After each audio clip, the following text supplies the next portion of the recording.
امشب در 24 شمارش معکوس در آمریکا برای اولین مناظره زنده تلویزیونی بایدن و ترامپ.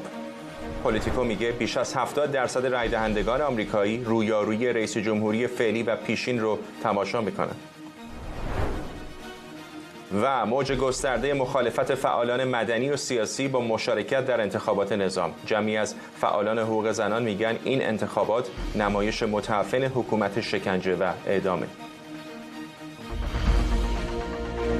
از استودیوی ایران اینترنشنال این 24 است با فرداد فرحزاد.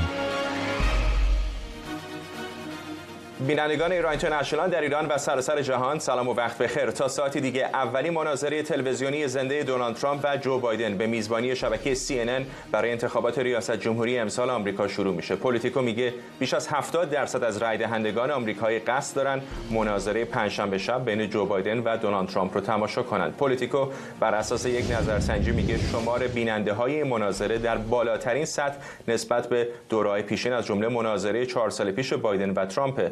بایدن و ترامپ که در نظرسنجی‌ها تقریباً با هم برابرن قراره برای 90 دقیقه درباره اقتصاد، سیاست خارجی و مهاجرت مناظره کنند. همکارم آرش علایی از محل برگزاری مناظره در آتلانتا در ایالت جورجیا با ماست. انتظارها خیلی زیاده آرش و میدونم که میلیون‌ها آمریکایی امشب خیره به تلویزیون‌ها خواهند بود. بله، همونجور که تو گفتی این یک مناظره است که بیشتر کارشناسان میگویند حتی در 4 دهه اخیر در آمریکا مثالی نمیشه براش پیدا کرد در مورد اهمیتش و تأثیری که میتونه بذاره. اولا اینکه این مناظره زود هنگام ترین مناظره تاریخ آمریکا است. حدوداً 5-6 ماه مانده از هنوز انتخابات و 2 کاندیدا قبول کردن که در این مناظره شرکت بکنن. این خودش تا مناظره بعدی 3-4 ماه دیگر طول میکشد. هر کدوم از این کاندیداها اگر بتونن عملکرد خوب و قوی داشته باشن در این مناظره 3-4 ماه میتونن روش مانور کنن تا مناظره بعدی. نکته بعدی این است که برای یه سری از افرادی که اخبار رو تعقیب میکنن مثل ما، مثل شما، برای اونایی که خیلی حزبی برخورد میکنن، جمهوری خواهن یا دموکراتن، یک سری از سیاستگذاری ها، تغییر سیاست ها، تغییر کاراکتر این کاندیداها میتواند مهم باشد، اما بیشتر رای دهندگان دموکرات جمهوری خواه ما میدونیم که قبلا تصمیمشون رو گرفتن. این مناظره برای اون چند درصد از آمریکایی هایی است که واقعا اولا از هر 2 کاندیدا متنفرند.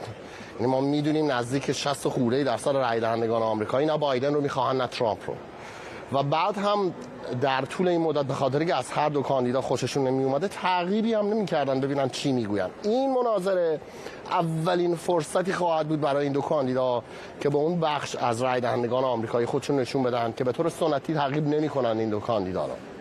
حالا اگر آقای بایدن بتواند در این مناظره قیافه یک رئیس جمهوری محکم قدرتمند رو داشته باشد، شبیه اون نطقی که در گزارش سالیانه انجام داد، خیلی محکم بود، صدای رسایی داشت، اگر بتواند آقای بایدن همون کاراکتر رو حفظ بکند، خیلی از انتقاداتی که از طرف جمهوری خواها بهش میشه ضعیف میشه. میگوین جمهوری خواها میگوین آقای بایدن پیر و فرتوت هست، نمیدونه کدوم ور باید بره، کلماتش اشتباه میکنه، بعضی از جملاتش اصلا گرامر انگلیسیش کاملا اشتباه هست و میگوین به خاطر همین نباید به جو بایدن رأی داد. اگر آقای بایدن بتونه این طرز تفکر رو امشب تغییر بده، ضربه بزرگی زده است به دونالد ترامپ. از اون طرف آقای ترامپ در 4 سال پیش آرمون هست 2 تا مناظره انجام داد، بسیار مناظرهای جنجالی پر سر و صدا پشت سر هم سعی کرد حرف بایدن رو قطع کنه، حرف مادریتورها رو قطع کنه.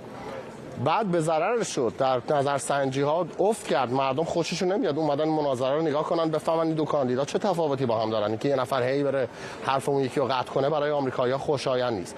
آیا آقای ترامپ از این قضیه درس گرفته است؟ آیا این بار با توجه به اینکه CNN میکروفونش رو هم خاموش خواهد کرد موقعی که نوبتش نخواهد بود، این داستان میتواند آیا میکروفون خاموش کردن آقای ترامپ بهش کمک خواهد کرد، در نهایت باعث خواهد شد صدا شنیدن شه بنابراین ساکت شه، یا به ضررش خواهد بود؟ این رو هم امشب خواهیم دید. گفته و شنیده هایم که من اینجا الان همونجوری که شما گفتی در استادیوم مک‌کمیش هستم، در دانشگاه جورجیا تک، درست کنار شبکه CNN برگزار کننده این مناظره از دور تا دور من. همونجوری که می‌بینید شبکه‌های مختلف تلویزیونی از همه دنیا آمدن و اینجا منتظر این مناظره هستند. اگر این مناظره رو الان در واقع در طول چند ساعت دیگری که میخواد انجام بشه و تحلیل کنید، بیشتر افرادی که نزدیک کارزار ترامپ هستن یا کارزار بایدن هستن از حالا میدونن که این دو کاندیدا قرار است راجع به چه چیزهایی صحبت کنند. در مورد کارزار بایدن انتظار می رود که حمله مستقیم بکند با آقای ترامپ. انتظار می رود مخصوصا در زمینه هایی که آقای بایدن ضعیفتر هست، مثل مسئله مهاجرت، به شدت سعی کنه حمله کنه به ترامپ و بگوید تمام این مشکلات مهاجرتی به خاطر ترامپ هست. از اون ور هم از طرف آقای ترامپ میشنویم که در مورد بعضی از چیزهایی که قبلا جمهوری خوابش فشار می آوردن که راجبش حرف بزنه، مثل پرونده پسر رئیس جمهوری آمریکا هانتر بایدن، میگوین آقای ترامپ حاضر نیست در این مناظره راجب این صحبت کنه. مسئله خانوادگی میدونه، مسئله شخصی میدونه، فکر نمیکنه اگر مسئله هانتر بایدن رو بخواهد پررنگ بکند به نفعش باشه، ممکنه حتی بدتر هم بشه. بالاخره پسر رئیس جمهوری است و گناه پسر رو به پای پدر نمی نویسن. بنابراین فعلا ما یک پیش زمینه کلی داریم از اینکه دو کاندیدا در اون 90 دقیقه مناظره چه کار خواهند کرد. ممنونم از تو. آرش علایی در آتلانتای جورجیا، محل برگزاری این مناظره تاریخی. این رو هم دوباره اشاره بکنم که هولوش ساعت 4 صبح به وقت تهرانی مناظره در ایران اینترنشنال با ترجمه همزمان پخش خواهد شد. قبل و بعد از این مناظره هم پوشش ویژه اون رو در همین شبکه خواهید دید. تهمینه دهبزرگی، حقوقدان و تحلیلگر مسائل سیاسی و امنیتی آمریکا، و آرش آرامش، حقوقدان و کارشناس امنیت ملی از واشنگتن دی سی پایتخت آمریکا به ما پیوستند. خانم دهبزرگی، چقدر فکر می‌کنید که طرفداران آقای ترامپ میتونن نفس راحتی بکشن، چون او به نظر میاد که دست کم اگر سخنرانی‌های اخیر رو مد نظر قرار بدیم، شاید در یک مناظره این چنینی از نظر شور و شوق و اجرای تلویزیونی دست بالا رو داشته باشه؟ ما میدونیم که آقای بایدن تازه کار نیستن در عرصه مناظره های سیاسی و اینجور صحنه ها.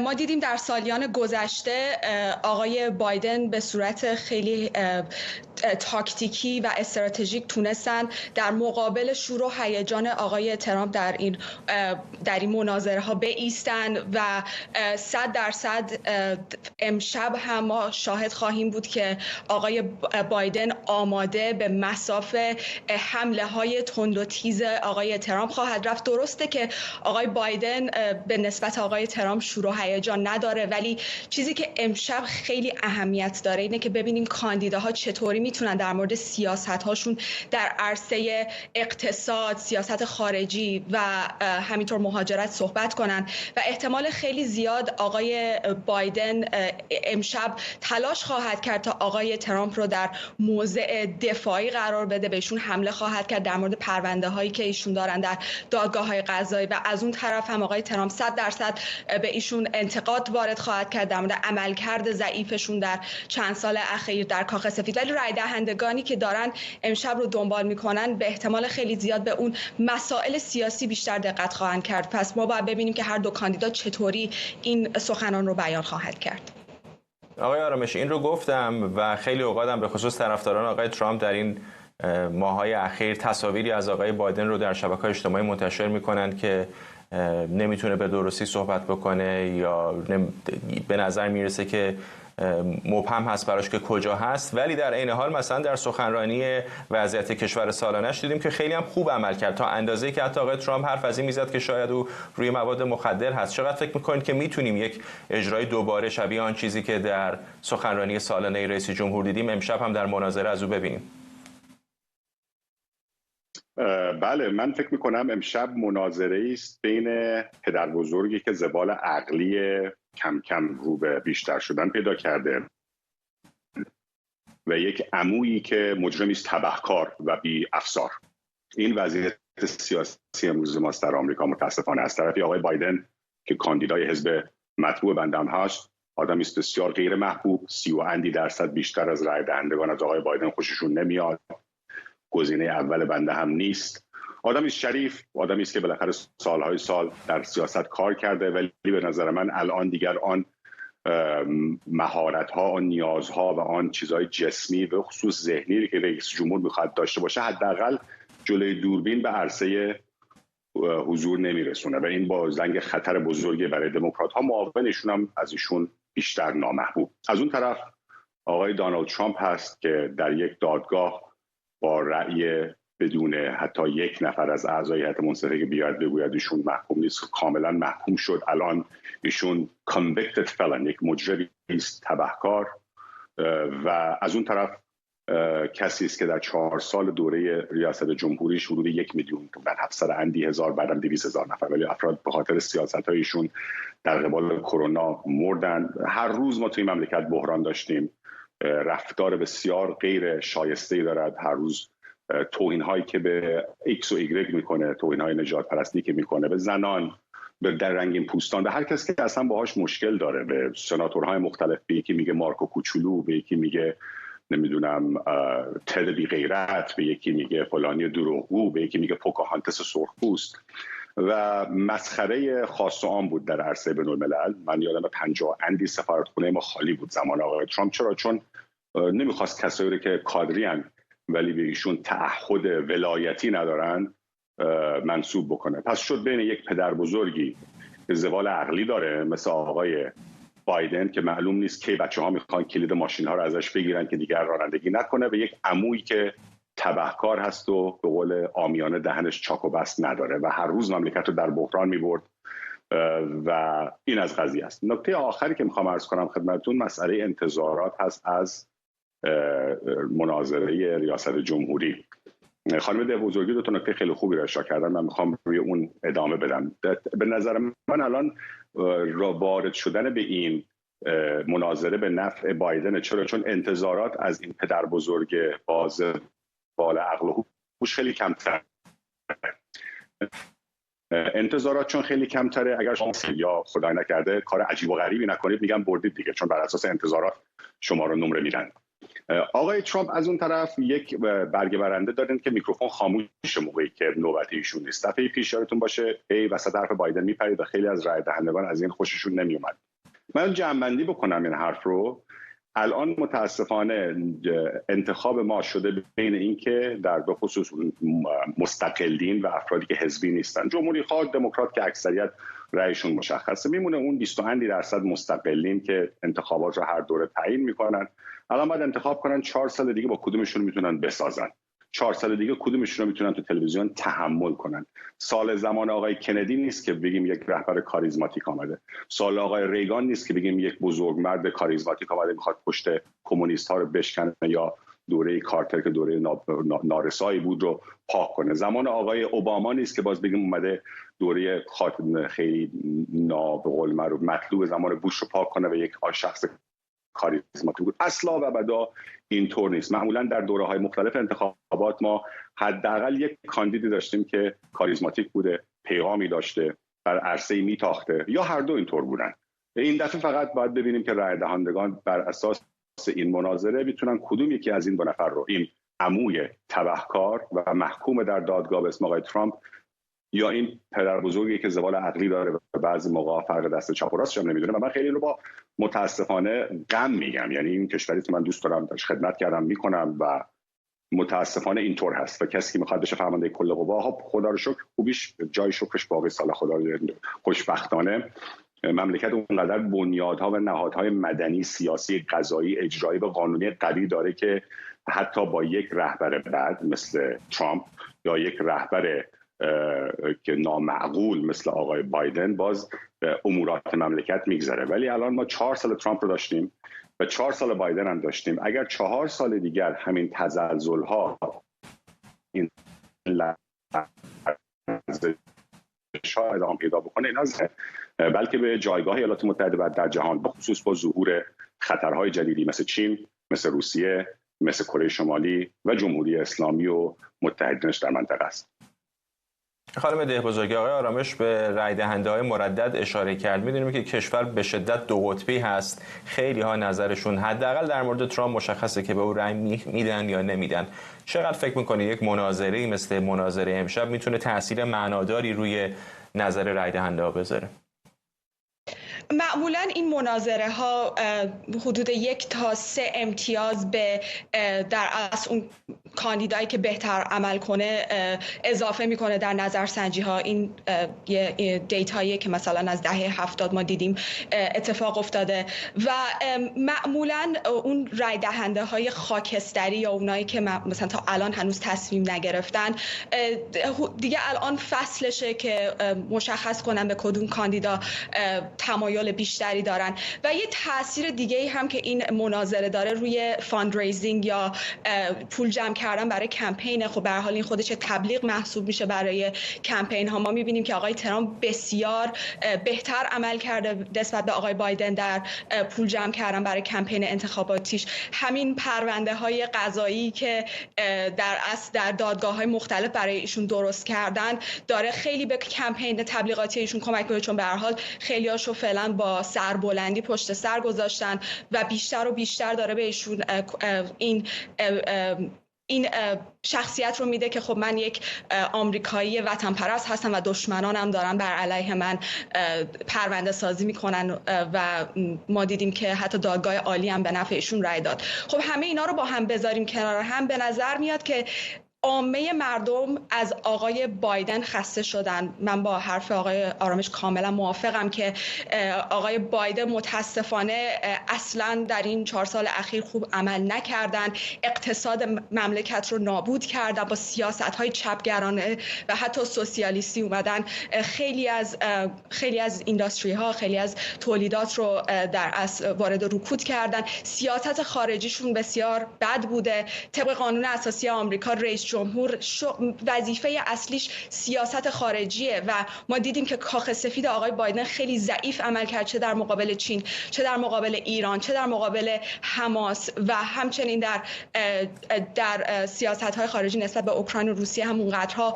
درست عمل نکرده و همه اینها به نظرم داره به آقای ترامپ کمک میکنه. من نمیگم که حالا آقای ترامپ 100% ممکن بود بهتر عمل کنه، ولی چیزی که رای دهنده ها میبینن اینه که آقای بایدن حداقل در سیاست خارجی ضعیف عمل کرده، در اقتصاد ضعیف عمل کرده و حالا هر اتفاقی هم امشب بیفته این چیزیه که الان در این چند سال اخیر در ذهن رای دهندگان آمریکایی چه چپ چه راست چه خاکستری جا افتاده و اینکه حالا ممکنه که آقای بایدن امشب دوباره سر حال باشن، خوب عمل کنن، ولی اون اتفاقاتی که در گذشته افتاده رو عوض نمی‌کنه. و یه نکته خیلی خوبه دیگه که آقای آرامش اشاره کردن که به نظر من خیلی مهمه که همه مد نظر داشته باشن که نهایتا مهم نیست چه کسی در کاخ سفید میره. آمریکا بر اساس قوانین و قانون اساسی این سیستمه که این مملکت رو درست نگه داشته و چه آقای ترامپ چه آقای بایدن هر کی وارد کاخ سفید بشه این 1/3 دولت آمریکا رو تشکیل میده. 2/3 دولت آمریکا دست قوه قضاییه، دادگاه‌ها و دست کنگره هست و اون قسمتی هستش که مردم آمریکا باید بهش بیشتر توجه کنن. این فقط بخشی از ماجرا هست نه کل ماجرا. ولی خب معمولا این دیبیت ها، این مناظره ها حالت سرگرمی هم داره برای مردم آمریکا و برای همینه که خیلی‌ها بهش توجه میکنن و اهمیت خیلی زیادی داره. آقای آرامش، میدونیم که ایرانی ها هم خیلی از نزدیک انتخابات ریاست جمهوری آمریکا رو دنبال میکنن. طبیعی هم است چون رؤسای جمهور آمریکا تاثیر مستقیمی روی سیاست خارجی این کشور و طبیعتا روی ایران میذارن. خیلی ها فکر میکردن یا دست کم هنوز فکر میکنن که آقای بایدن ملایمت بیشتری با جمهوری اسلامی نشون داده تا آقای ترامپ، تا اندازه که حتی در گفتگوهای تلویزیونی انتخابات ریاست جمهوری ایران هم اگر دیده باشید در جای محمد جواد ظریف گفت که بایدن پیچ رو شل کرد که جمهوری اسلامی تونست اینقدر نفت بفروشه. اگر آقای بایدن در کاخ سفید باقی نمونه بعد از انتخابات نوامبر و آقای ترامپ دوباره بازگرده، چه تغییر مهمی به نظرتون در سیاست خارجی آمریکا در مقابل ایران ممکنه رخ بده؟ شاید بهتر باشه اون رو از جمهوری خواه بپرسید. من نمیتونم برای سیاست خارجی آقای ترامپ اظهار نظر آنچنانی بکنم، ولی موقعی که ایشون سر کار بود فرش قرمز رو برای پوتین انداخته بود. یعنی حتی استیضاح اولش این بود که میخواست باجگیری بکنه برای دادن اسلحه و تسلیحات به اوکراین. سیاست بایدن در قبال ایران درست نبوده. من کاملا با این موافقم. سیاست بایدن سیاست باج دهنده‌ای بوده به جمهوری اسلامی. جمهوری اسلامی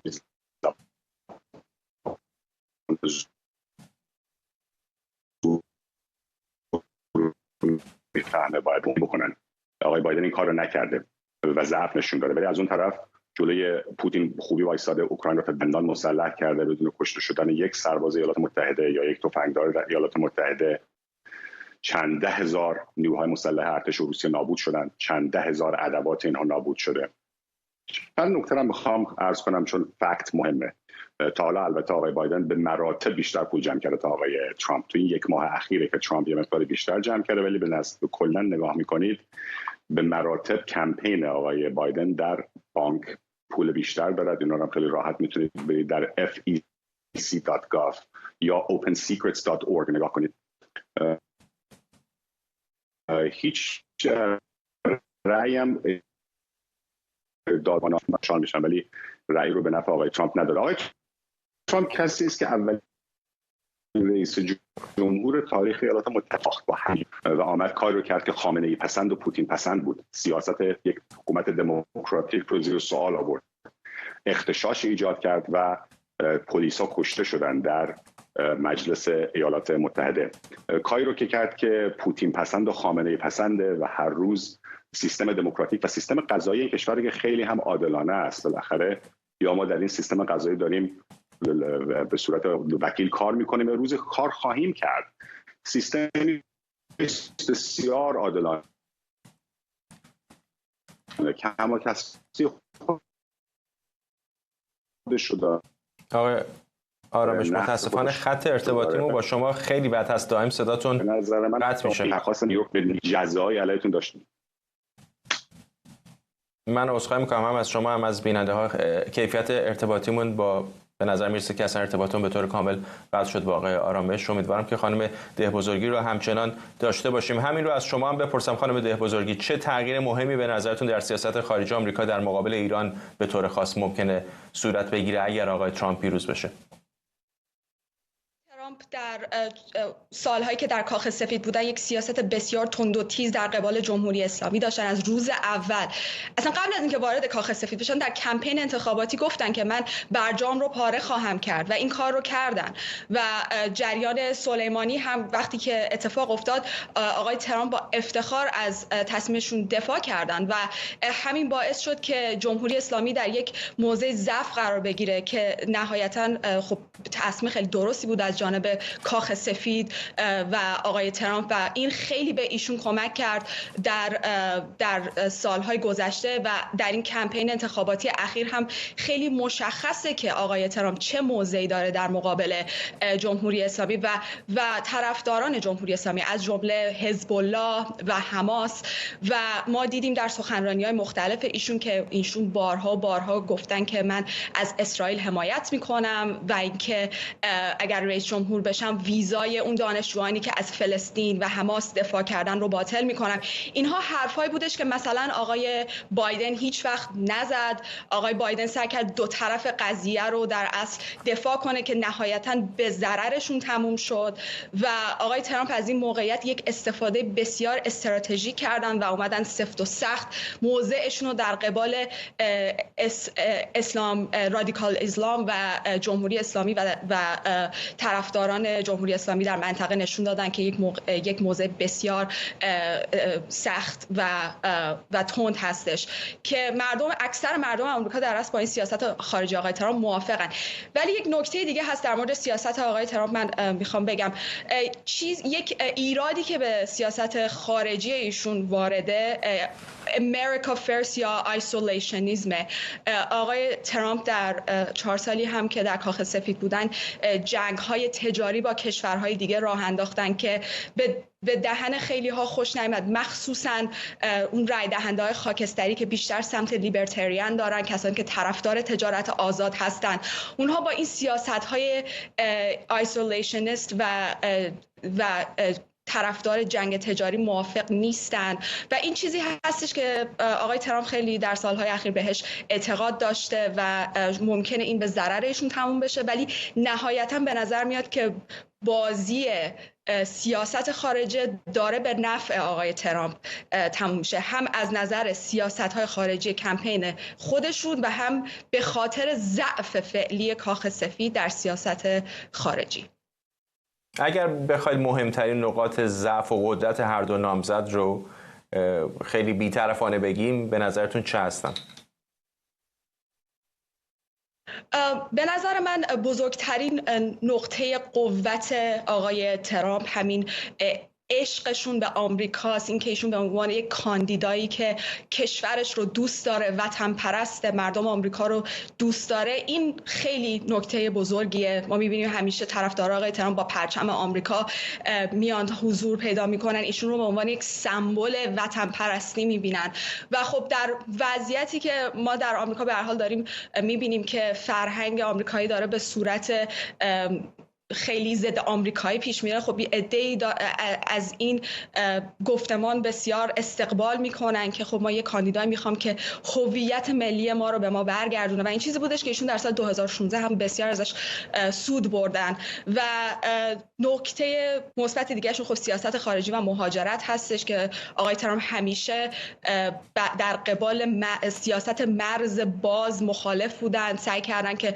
مرز آمریکا رو سر و سامان بدن و الان ما می‌بینیم که آقای بایدن در این قضیه بسیار ضعیف عمل کرده. مرز آمریکا الان کاملا مغشوش هست، معلوم نیست که چه کسی داره از مرز آمریکا الان حفاظت میکنه و خب به نظر من این داره به نفع آقای ترامپ پیش میره. خب اقتصاد در زمان آقای ترامپ هم بسیار شکوفا بود، قیمت ها خیلی خوب بود، قیمت بنزین، بازار سهام و خب در زمان آقای بایدن این قضیه نبود.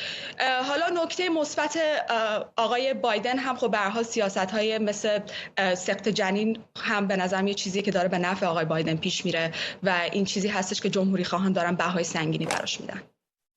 همین رو از شما بپرسم آقای آرامش که به نظر میاد ارتباطمون دوباره باتون برقرار شده. فکر می‌کنید بزرگترین نقاط ضعف و قوت دو نامزد چیه؟ من دوست دارم مخاطبین یه گوگل سرچ بکنن. بازار سهام ایالات متحده 5 بار در دوره آقای بایدن رکورد خودش رو شکونده. ایجاد اشتغال جدید در زمان آقای بایدن بی سابقه بوده. اینا دیگه در گوگل هست دیگه، شما میتونید بزنید مثلا جاب کریشن. بیکاری در زمان آقای ترامپ تاریخی بود، یعنی حتی زمان فقط مقایسش میشه با زمان اون افسردگی یا دیپرشن بزرگ، رکود اقتصادی بزرگ. خب خوب فکت ها رو بالاخره بگیم دیگه. فقط انتخابات متاسفانه آقای ترامپ و اعضای خانوادهشون یک نفرشون حتی در ارتش ایالات متحده خدمت نکرده. بالاخره آدما میتونن حرف وطن پرستی بزنن، ولی اون پسر بایدن هستش که سرگرد ارتش بود و بعدم سرطان گرفت به خاطر حضورش در بعضی از مناطق سوختن شیمیایی مواد و فوت کرد. مسئله اینجا فقط مسئله وطن پرستی نیست. مسئله اینه که موقعی که یه عده‌ای به یک کسی میگن مثلا پرزیدنت قلب‌ها، دل‌ها، حرف او رو وحی منزل میدونن، این دیگه شده فرقه. کسی برای بایدن دست سر و کله نمیشونه. یه فرقی هست بین حزب دموکرات و جمهوری خواه. ما همین رو پریشب دیدیم. ما افراطیامون رو از حزب میندازیم بیرون. آقای جمال بومن یک دموکرات چپ افراطی در نیویورک، نمیدونم آلارم آتش رو توی مجلس کشیده بود، هم دست الهام عمر رو عرضم به حضور شما خانم کورتز هست. پریشب انتخابات رو در نیویورک باخت به یک میانه روی دموکرات. از اون طرف افراطی های جمهوری خواه، فرقه‌ای ها، دو آتیشه ها بیشتر میدان میگیرن. خانم بوبرت یک نماینده بسیار تندرو و متاسفانه خیلی بی‌سواد از ایالت کلرادو هست. ایشون مثلا نمونه قسمت دست راستی خانم مثلا الهان عمره که پریشب انتخابات رو برد. خانم مارجوری تیلر گرین ورژن جورجیایی و ورژن ترامپی مثلا خانم کورتسه. نکته بعدی مسئله سقط جنین هست. این خیلی برای جمهوری خواه مشکل ساز شد. یکی از مقرهای اصلی حامیان جمهوری خواه مذهبی های تبشیری تند هستند. خب ایالات متحده کشوری است متکثر الرأی و متکثر القوم، مملکتی است آزاد یکی از این آزادی هم این استش که افراد مختلف، اقوام مختلف، زبانهای مختلف هر جوری خواستن زندگی بکنن.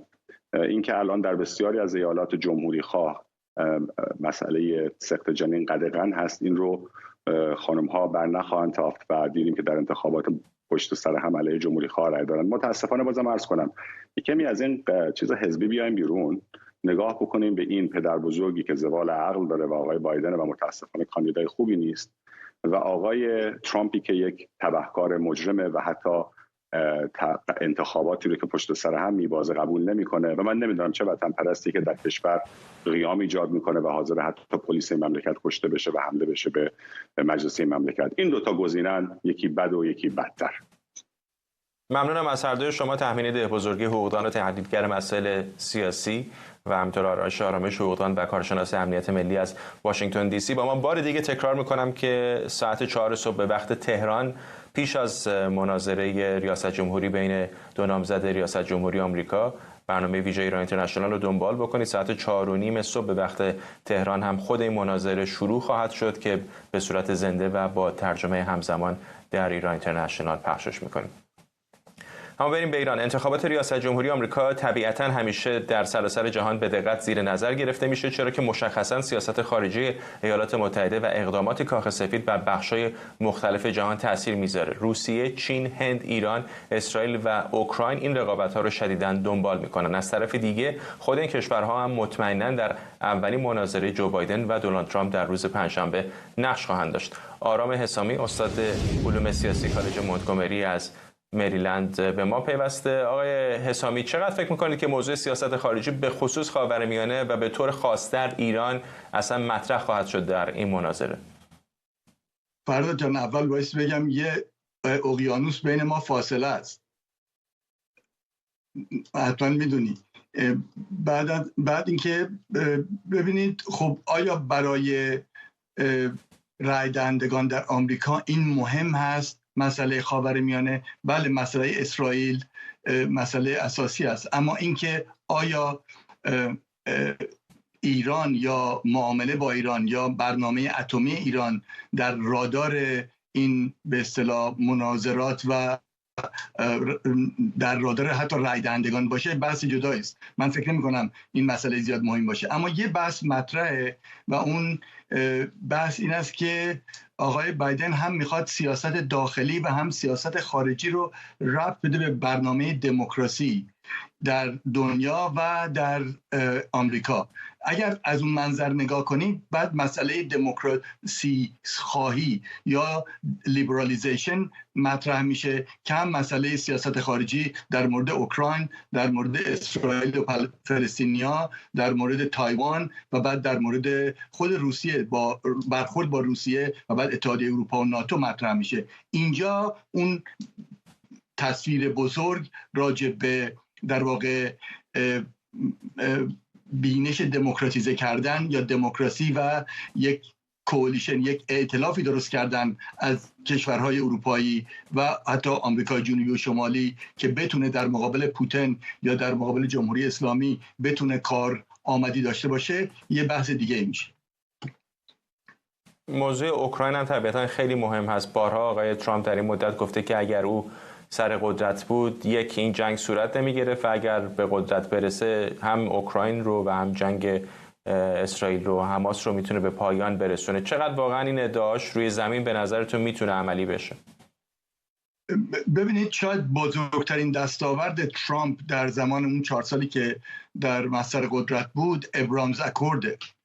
به جز اون دستاوردی نداره، اما خیلی ضعیف کرده موضع آمریکا رو در دنیا و این در حقیقت برچسب به ترامپ زده میشه که بیشتر ترانزکشناله. یعنی در حقیقت چی؟ یعنی سیاست خارجیش و سیاست داخلیش خیلی ترانزکشناله.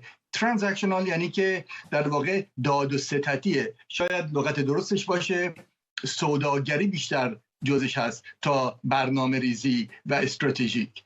از این منظر اگه نگاه کنید، هم مسئله تایوان هم مسئله اوکراین، مثلا مسئله اوکراین یک مسئله ترانزکشنال و سوداگری و معامله میشه و بعضیا باور دارن که حتی بودجه‌ای رو که آمریکا داره خرج میکنه برای اوکراین بایستی قطع بشه یا در حقیقت معلق بشه که دست پوتین رو قوی میکنه. ولی برنامه بایدن این در حقیقت این بینش دموکراتیزه شدن یا لیبرالیزیشن وجود داره و خط قرمز کشیدن که اوکراین خط قرمزی هست برای آمریکا که نذاره دوباره استالینیزم یا در حقیقت اون توسعه گرایی پوتین روی کار بیاد. این به نظر من یک تفاوت فاحش هست. در مورد ایران هم شاید همین جوریه. من میدونم بعضی از دوستانم الان دیدم بحث کردن راجع به ایران. ببینید تحریم ها باز مسئله کاسبان تحریم رو در ایران بیشتر و بالاتر برده، دست سپاه رو قوی تر کرده و در واقع مردم هم که دارن آسیب می‌بینن، ولی مسئله اتمی رو هم حل نکرده. یعنی اگر مسئله اتمی برای اینکه مهار کنن باعث یه راهکاری به اصطلاح ارائه بدن، راهکار روی میز برجام که خودش برای شاید به مرگ طبیعی رسیده باشه، ولی معامله و همکاری کشورهای اروپایی و چین رو مخصوصا میخواد که این در توانایی به نظر من دیپلماسی آقای بایدن خیلی بیشتر از ترامپ هست. ممنونم از شما آرام اسامی، استاد علوم سیاسی کالج مونتگومری. در ایران همزمان با آخرین روز کارزار نامزدها برای جانشینی رئیسی درخواست‌ها برای تحریم انتخابات هم شدت گرفته. گروهی از فعالان سیاسی و مدنی، خانواده‌های دادخواه و همینطور تشکل‌های دانشجویی، صنفی و مدنی با نمایشی خواندن انتخابات در جمهوری اسلامی از شهروندان میخوان بر اساس حق مدنیشون انتخابات جمعه رو تحریم کنند. انجمن خانواده‌های دادخواه آبان 98 هم با شعار نه به جمهوری اسلامی، نه به دموکراسی فرمایشی خواستار تحریم انتخابات شده. این خانواده‌ها در بیانیه‌ای در شبکه اکس نامزدها رو جلاد و ضحاک خونده و مسئولان حکومتی رو مدعیان وقیحی دونستن که به سینه فرزندان ایران گلوله نثار کرده و حالا به گفته این بیانیه حرف از حقوق مردم میزنن. اما با افزایش فراخوان تحریم انتخابات، برخی دیگه هم با طرح این نظریه که شرکت در انتخابات باعث روی کار آمدن دولت میانه رو و در نتیجه بهبود وضعیت معیشتی مردم میشه، سعی میکنن مشارکت رو بالا ببرن. علی افشاری، تحلیلگر سیاسی از واشنگتن دی سی، با مساق افشاری، به نظرتون دو طرف، چه اونهایی که به اشکال مختلف سعی کردن تنور انتخابات رو داغ بکنن و چه اونهایی که دارن تلاش میکنن انتخابات رو تحریم بکنن، چقدر تا اینجا موفق عمل کردن؟ ما البته خب آمار دقیق که نداریم، متاسفانه در ایران مراکز پیمایش افکار عمومی مستقلی وجود نداره، اما همین آماری که مؤسسات مختلفی که وابسته به نهادهای حاکمیتی هستن نشون میده که حداکثر برآوردهایی که دارن برای مشارکت قطعی زیر 50% هست و این در سایز و اندازه انتخابات ریاست جمهوری در ایران، چون باید اینو در نظر بگیریم که همیشه درش مشارکت بالای 60% امر عادی بوده، این تا به اینجای کار موفقیت برای مخالفین هست و شکستی برای حکومت داره. به هر صورت خب باز کمتر از چند ساعت مونده، معمولا در صبح انتخابات هم ممکنه اتفاقاتی رخ بده که من احتمالش رو کم میدونم. به هر صورت شنبه وضعیت مشخص خواهد شد. ما در این دوره حتی یه پدیده‌ای هم شاهد بودیم که موج منفی مشارکت بوده، یعنی این مرکز نظرسنجی ملت وابسته به مرکز پژوهش‌های مجلس این اولین برآوردی که ارائه داده بود پیش از اینکه شورای نگهبان چینش نهایی کاندیدا رو اعلام بکنه، مثلا رقم 56-57% رو اعلام کرده بود، ولی خب در آخرین بسیار گزارشش این عدد به 46% کاهش پیدا کرده.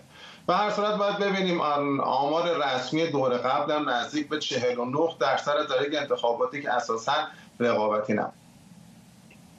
یک توییتی یا پستی در شبکه اکس منتشر کردید که حالا در مورد اعداد و ارقامش میتونیم صحبت بکنیم چون ممکنه بعضیا بگن دقیق نیست، ولی در کلیت بالاخره خیلی دور از واقعیت نیستش که به نظر میاد در دوران حسن روحانی و ابراهیم رئیسی تفاوت معناداری در وضعیت معیشتی مردم صورت نگرفته. این چقدر فکر میکنید تاثیر میذاره روی تصمیم رای دهندگانی که فکر ممکنه بکنن یک نامزدی در مقایسه با نامزد دیگه تغییری میتونه واقعا در وضعیت معیشت مردم ایجاد کنه؟ یه توضیح رو بدم. یکی از فریبکاری‌های رسانه‌ای که ستاد مسئول پزشکیان انجام میده، به هر صورت این انتخابات اساساً رویارویی جریانی که به دنبال اخلاق و صداقت هست مقابل جریان بی اخلاق و دروغگو نیست. ما قرائت‌های مختلف فریبکاری و دروغگویی رو شاهد هستیم، هر کدوم به درجات بیشتر یا کمتر. اما من این جداولی رو آماده کردم، جدول آخری که منتشر کردم نسبتاً به حال این آمار دقیقی هستش که برای 3 سال آخر ریاست جمهوری حسن روحانی که بعد از این بود که دولت آمریکا از برجام خارج شد، یک سری ارقام اساسی که در زندگی مردم خیلی نقش داره رو مقایسه کردم. اون 3 سال رو با 3 سال عملکرد رئیسی، یعنی برای حسن روحانی از فروردین 97 تا مرداد 1400، برای رئیسی هم مرداد 1400 تا خرداد 1403، ما در مجموع می‌بینیم که عملکرد روحانی بدتر بوده و الان این اصلاح طلبان حامی پزشکیان و مسائل ستادش سرمایه گذاری کردن رو فراموشی مردم و اینکه الان مسئله جاری در 3 سال گذشته رئیسی بوده، روی این فراموشی هی دارن مانور میدن که قیمت ها الان گرون شده، اگر یه دولت مثلا میانه رو بیاد وضع زندگی مردم بهتر میشه. در صورتی که کارنامه روحانی مشخصه. البته روحانی موقعی که برجام منعقد شد و وضع اقتصادی بهتر شد، این هم واقعیتی هست، اما روحانی نتونست برجام حفظ بکنه. بحث من اینه که رئیس قوه مجریه متغیر مستقلی در اصطلاح مدیریت امور معیشتی مردم نیست، متغیر وابسته است، یک به تصمیم گیری های نهاد ولایت فقیه و دو شرایطی که در ایران و جهان حاکمه. اون برجام اصل کار خامنه‌ای انجام داد، اینا مجری بودن و به محض اینکه سیاست به حال عوض شد و برجام لرزان تصویب شد، اجرا شد و مشکلات با آمریکا ادامه پیدا کرد و با سیاست دولت وقت آمریکا خارج شدن، خب این دولت عملکردش اگر از خودشون بود تو 3 سال آخر باید معلوم بشه که این گونه نیست. باز برای رئیسی هم همینطور هستش و اینجا اون بحث اصلی رو میاره وسط که حل درد و رنج مردم نیازمند جراحی‌های عمیق اقتصادی و تغییرات ساختاری. آخه واقعا تعجب برانگیزه آقای مسعود نیلی از دولت روحانی استفاده داده، بارها در سالیان گذشته مصاحبهات کرده، نوشته که مشکلات اقتصادی ایران راه‌حل‌های اقتصادی نداره، راه‌حل‌های سیاسی داره و با زبان بی زبانی میگه باید تغییرات بنیادین سیاسی رخ بده. اما می‌بینیم به یک باره میاد و در همین روز گذشته باز از مسئول پزشکیان حمایت کرده. خب این ها هستش که به نظر من اطلاعات غلطی رو دارن به جامعه میدن، یعنی میخوان از مردمی که مستعسل هستن رو بکشونن به یه پروژه سیاسی که تجارب گذشته، مسیر پیموده شده، فکت ها و واقعیت ها نشون میده که شکست خورده، دستاورد پایداری برای مردم نداشته، خانه پایبست ویرانه و اینها به دنبال این هستن کار رونمایی بکنن و حالا یک ایوانی رو درست بکنن و غیره. حالا به هر صورت من 3 ساعت کمی مونده اینجا خطاب به مردم ایران صحبت بکنم که فردا در روز رأیگیری خود انتخابات هیچ چیزی نیست، ولی یک بزنگاه مهمی است برای جامعه ایران که روی داشته‌های خودش، روی دستاوردهایی که در 7 سال اخیر مبارزات ساختارشکنانه انقلابی و به دنبال تغییرات ساختاری از دی 96 تا الان طی کرده، حفظ این دستاورد بسیار مهم است برای نسل‌های فعلی و نسل‌های آینده. فردا روز نگفتن به همه اشکال فریبکاریه. فردا روزی هستش که باید دست رد هم به سینه خامنه‌ای زد، هم به سینه خاتمی زد و به همه کسانی که زیسته در تحقیر، زیسته در اسارت، زیسته در ذیل نظام خودکامه سیاسی رو میخوان سرنوشت ابدی مردم ایران بکنن. میخوان این ناتوانی تغییرات بنیادین رو، ناتوانی از برقراری عدالت و برقراری رفاه پایدار رو نهادینه بکنن و این حالا اون طرف مقابل میخواد با کشتار و سرکوب و ضرب و شتم مردم ایران رو وادار بکنه که استیفای حقوق خودشون رو نکنن. اینها به زعم خودشون محترمانه با زبان خوش میخوان انقیاد و تسلیم رو در مردم درونی کنن. فردا پای عزت خودتون بایستید. ممنونم از شما. علی افشاری، تحلیلگر سیاسی از واشنگتن دی سی با ما. همونطور که بهتون گفتم 4 صبح به وقت ایران حدود 5 ساعت دیگه پوشش ویژه ایران اینترنشنال رو از اولین مناظره انتخاباتی ریاست جمهوری آمریکا از دست ندید. همین لحظات پیش هواپیمای ایرفورس 1 رئیس جمهوری آمریکا هم در ایالت جورجیا فرود آمد. برنامه رو با همین تصاویر زنده به پایان میبریم.